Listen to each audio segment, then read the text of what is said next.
Missouri today. Derek, can you hear me? Yes, I can. So tell me, what are you looking forward to, and why are you in St. Joseph? I'm in St. Joseph because this happens to be one of the locations along the eclipse path where we have nearly the maximum amount of time in totality along the entire path. If I go down the path a few hundred miles, I can get up to 2 minutes and 40 seconds. But right here in St. Joseph, this was a great location for this because of the access and because we have this great open location to observe from. This is always an exciting experience, but what particularly are you excited about this year? Well, what I'm particularly excited about, there are really two things. Anytime I get to stand in the shadow of the moon, that's a great thing because eclipses, well, not necessarily rare. You know, you have to travel all across the world to catch up with them. But the thing that really gets me about this particular eclipse is that so many people across the nation will be able to experience this one way or the other. They're going to be out viewing this live in some locations right along the eclipse path, but others who aren't along the eclipse path, they are going to share this on social media, and hundreds of millions of people will get to share not only their experience about the eclipse, but also their emotions about the eclipse. Not to mention the fact that scientists will be able to gather so much data that will help them better understand more about how the sun works. We are about to reach a total eclipse in Madras, Oregon. As you can see right there, Jamie Yukas is watching it. Jamie, what's happening? Anthony, I can't look away. I know we're about 2 minutes from totality, and everyone here just started cheering and clapping. It's a very primal moment, many people are saying. I'm with the mayor of Madras. His town is usually 6,200 people. It exploded to around 100,000, so people could go ahead and watch the eclipse. Mayor Royce and Banks, thank you so much for being with us. We really appreciate it. I know I want to keep the glasses on, too. Describe how you're feeling right now. First of all, the temperature's gotten cool. It's like twilight, and you have all these people watching. I'm so excited. This is just really the thing that we've been planning for 3 years. And to have everybody here and everything running smoothly and people enjoying it, it's really worth it. I want to keep talking to you, but let's put our glasses on and take a look up at the sky because we are just moments away from totality. Of course, Oregon is the first of 12 states. You can hear the crowd starting to cheer. We're at Solar Town in Madras, Oregon, which has about 20,000 people in it. Mayor, you heard a couple years ago some scientists were booking out hotels. Right. About 325 hotel rooms were booked up. Then, how did you start the planning? The first thing we started planning was for safety. When we finally realized that we were going to have this event happen, we did some research and see how many people are Umberphiles, those that follow the eclipses. And it was a lot. It was a lot. So we started planning then, and we planned for safety, and that's where we started our structure of our plan. And we just evolved it into making sure we had all the amenities and that people would be safe and comfortable. Mayor, you described it a few moments ago as this was starting to enter totality. You said this is a very primal event. We're starting to hear people cheer and scream. We are just moments away from the eclipse happening in totality. How are you feeling? I'm anxious right now. I am too. I mean, I'm looking at it, it's getting smaller and smaller. And pretty soon we'll see it, and the crowd noise is going it up. Oh. It's just amazing. Wow. They keep saying they don't know how you're going to react, and I can tell you this crowd is very, very excited. Anthony, this is just incredible. Yeah, it's gone. It's gone. It's gone. We're in darkness. Wow. Take off the glasses. Look at the halo. Oh, my goodness. Look at that halo. Jamie. Wow.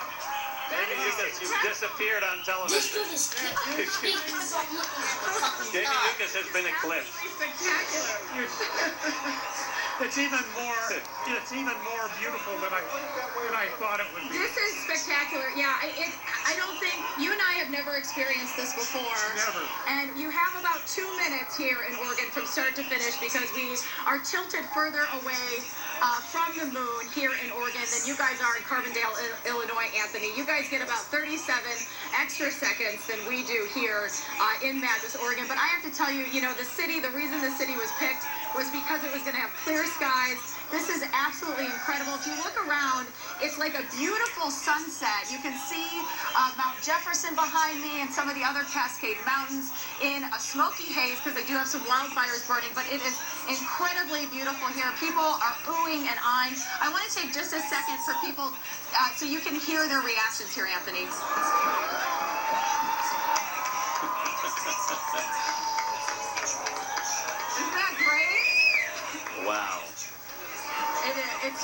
it's spectacular. You know, as you're leading up to doing these stories, Anthony, I'm sure you heard as well, people describe, if they've seen them before, just how everyone reacts in a different way. And I was feeling so anxious, like the mayor was, just to see this happen. And now to take it in, it's just breathtaking. Even on television, everything's done. Yes, it Really is. Yeah. And the cheers and the oohs and the ahs. We had talked to a woman a little bit earlier who said she was planning to start crying because she felt that this was such an emotional experience for her. And I think to be in a place like this, can you hear the car alarm? Apparently the car is excited about the eclipse as well to the left of us right now. It looks like we have a little bit of movement. I should probably put my glasses back on. It's coming back.